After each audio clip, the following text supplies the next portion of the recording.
தந்தை, மகன், தூய ஆவியாரின் பெயராலே ஆமேன். இயேசு கிறிஸ்துவின் அன்புமிக்க சகோதர சகோதரிகளை உங்கள் அனைவருக்கும் கிறிஸ்து இயேசுவின் அன்பு கலந்த வணக்கத்தை தெரிவித்துக் கொள்கின்றேன். இனி நற்செய்தி பாகமானது லூக்கா நற்செய்தி 17ஆம் அதிகாரம் 11 முதல் 19 வரையுள்ள திருவாக்கியங்கள். குறிப்பாக 14வது வாக்கியம், அவர் அவர்களை பார்த்து, நீங்கள் போய் உங்களை குருக்களிடம் காண்பீங்கள் என்றார். அவ்வாறே அவர்கள் புறப்பட்டு போகும்போது அவர்கள் நோய் நீங்கிற்று. நாம் பார்க்கணும் இதோட பின்னணி என்னவென்று நமக்கு நல்லோருக்கும் தெரியும். 10 தொழுநோயாளர்கள் இயேசுவை காண வருகிறார்கள். அவர் தூரத்தில் இயேசு அவர்கள் கண்டவுடனே அவர் சொல்கிற வார்த்தை, நீங்கள் அப்படியே போய் குருக்களை காட்டுங்கள் என்று.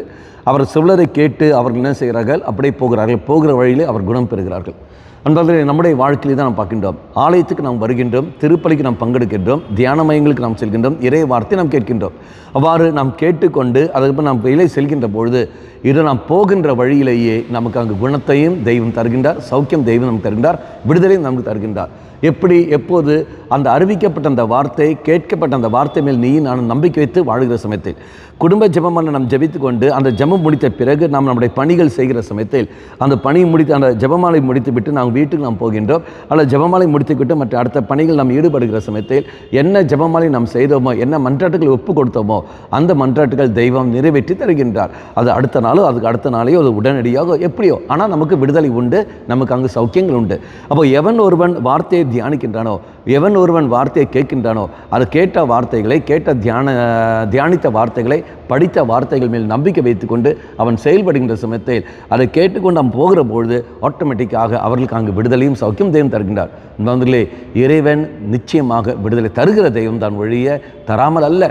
சௌக்கியம் தருகிற தெய்வம் தான் ஒழிய நீயும் நான் நோயோடு இருக்கிற விரும்புகிற தெய்வம் அல்ல. ஆகவே அந்த வார்த்தை மேல் நம்பிக்கை வைப்போம், வார்த்தையை கேட்போம், வாசிப்போம். கண்களை மூடிக்கொள்ளுங்கள்.